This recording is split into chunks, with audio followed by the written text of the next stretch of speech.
Bonjour et bienvenue sur ma chaîne. Dans cette vidéo, je souhaite vous présenter ma scie à format Minimax SC3 classique.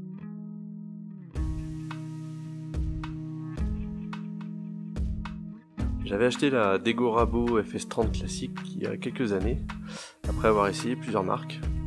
Bon, c'est une machine dont je suis toujours très satisfait et c'est donc naturellement que j'ai renouvelé l'expérience dans la gamme classique de chez Minimax. J'ai principalement fait le choix du modèle SC3 pour l'option de chariot en 2,60 m. C'est une dimension qui me permet de travailler les panneaux courants de 2,50 m par 1,20 m, de pouvoir déligner des grands plateaux de massif très facilement ou simplement de travailler toute la longueur des tablettes de mélaminé qu'on trouve en grande surface de bricolage.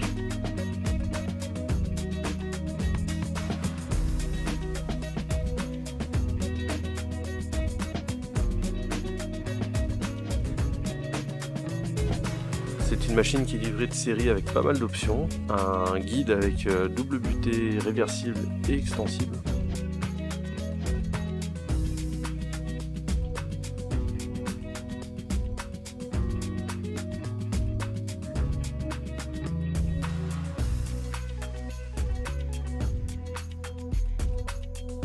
un système de coupe angulaire. L'écartement entre les degrés est très grand et permet un positionnement vraiment précis.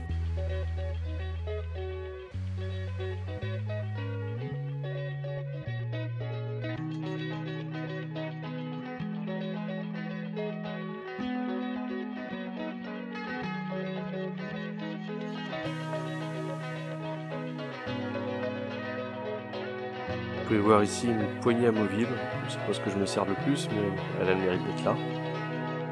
Il y a aussi un frein pour bloquer le chariot dans le milieu de sa course. Je pense que c'est surtout utile pour quand on fait beaucoup de coupes au guide parallèle, ça permet de bloquer le chariot. Il y a aussi une tablette, une petite tablette bien pratique. Je pense qu'elle est principalement conçue pour maintenir les grands panneaux pendant les coupes, pour éviter que le panneau bascule. Moi je l'apprécie surtout pour le fait d'avoir juste à me retourner pour poser mes pièces pendant les coupes répétitives. Deux accessoires intéressants, il y a une butée de délignage et un palais presseur.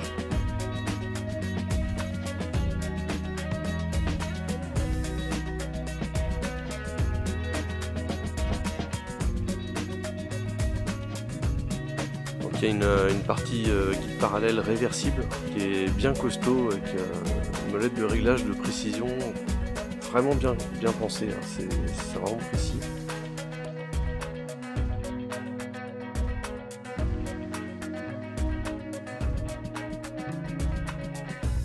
Comme vous pouvez le voir, j'ai craqué sur l'option affichage digital.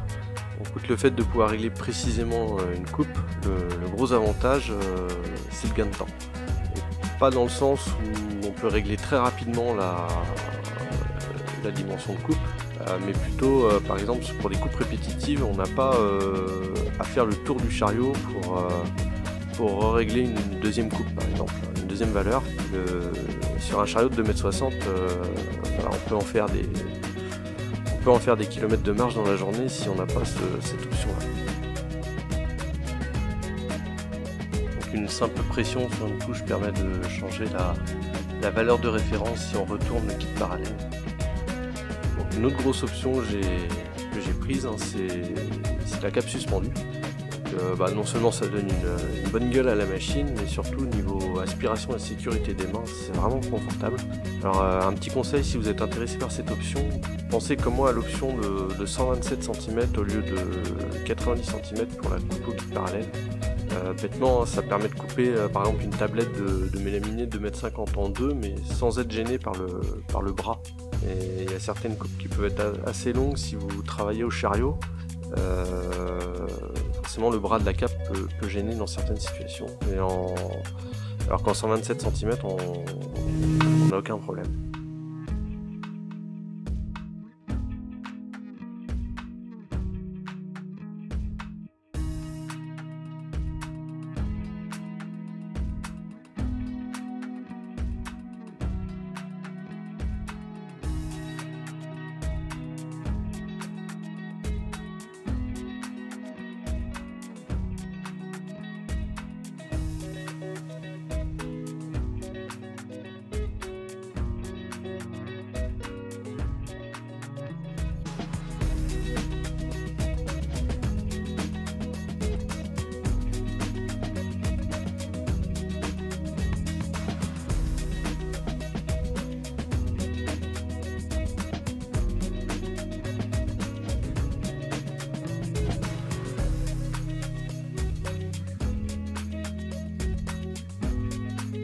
la dernière option que j'ai prise, c'est l'inciseur.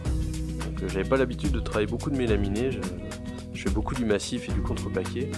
Mais après quelques avis, j'ai finalement choisi de prendre l'option. Et maintenant que j'ai découvert ce système, je m'en passerai plus. Comme vous allez le voir, c'est vraiment net.